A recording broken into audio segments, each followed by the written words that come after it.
If you are a green card holder or you have family waiting to travel to the United States, please listen very carefully. Something important just changed, and many people may not realize how these new travel restrictions could affect their return to the U.S. after December 26th. I know the holidays are busy, families are traveling, and nobody wants immigration stress during this time. But ignoring this update could lead to delays, secondary inspections at the airport, or in some cases, being denied boarding on a flight back to the United States. So take a deep breath, stay with me, and let's walk through exactly what has changed, what it really means for permanent residents, and what you can do to protect your status. Before I continue, remember this: you are not alone. Millions of green card holders travel every year, and most return without issues. The goal of this video is to keep you prepared, informed, and confident. Now let's talk about the new rule shift that is being applied beginning December 26th. What changed, and why are so many immigration attorneys urging green card holders to pay attention? The major update relates to how U.S. Customs and Border Protection is enforcing documentation requirements for returning U.S. permanent residents. In the past, some carriers and some border officers were more flexible when a green card holder's physical card was expired, damaged, or when the traveler was relying on alternate documents like temporary I-551 stamps. But starting December 26th, airlines and border officers are being instructed to apply stricter checks before allowing a green card holder to board an international flight to the U.S., even if the traveler has been living in America for years. This does not mean green card holders are suddenly losing their status. It does not mean you cannot travel. What it means is that the documentation process is tightening, and that could have very real consequences if you are not prepared before your trip. Let me break down the key changes in a very clear way. First, airlines are now required to verify that a green card holder has a valid, unexpired, physical permanent resident card or another officially recognized proof of permanent residency before boarding. In the past, some people traveled with damaged cards, smudged cards, expired cards, or old cards that were technically valid because of an extension notice.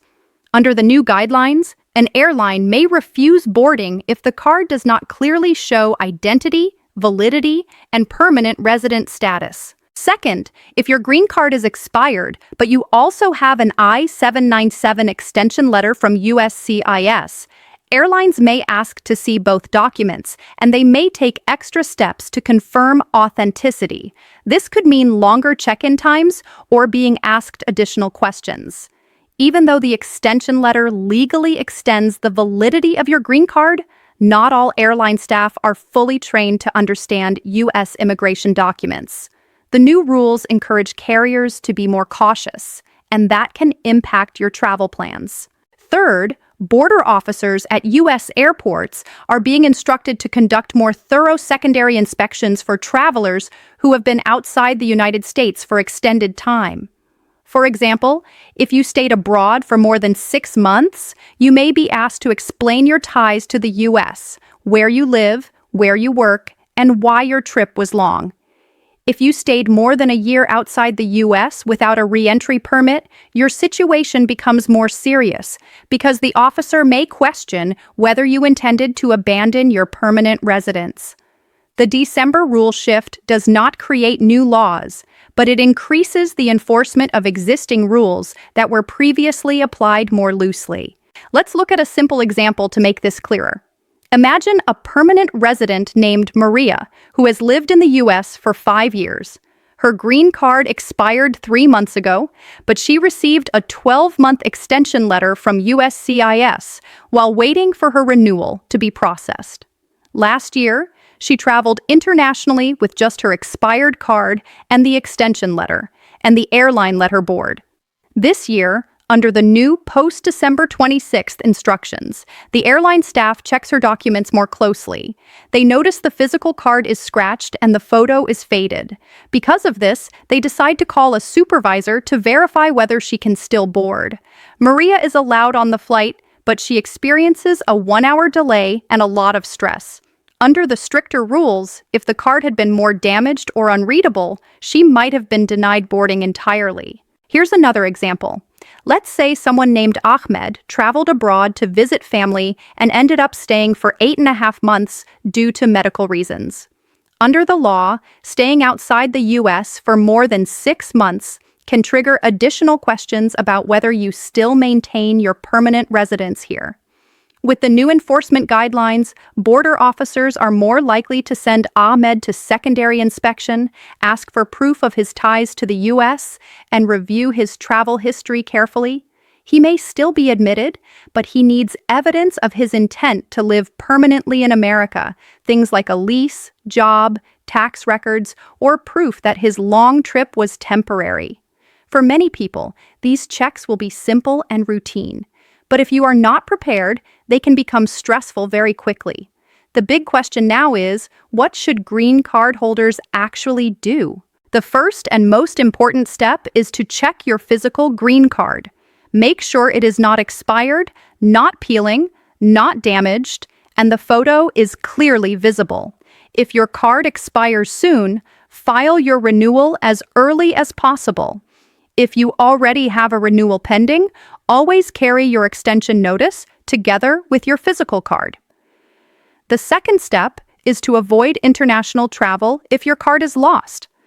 Some people think they can travel using a photocopy, a screenshot, or a driver's license. That will not work. If your card is lost while you are outside the U.S., you must request a travel document from the U.S. Embassy, known as a boarding foil. That process can take days to weeks, and the new restrictions mean airlines will not let you board without proper proof. Third, if you plan to be outside the United States for more than 6 months, think ahead.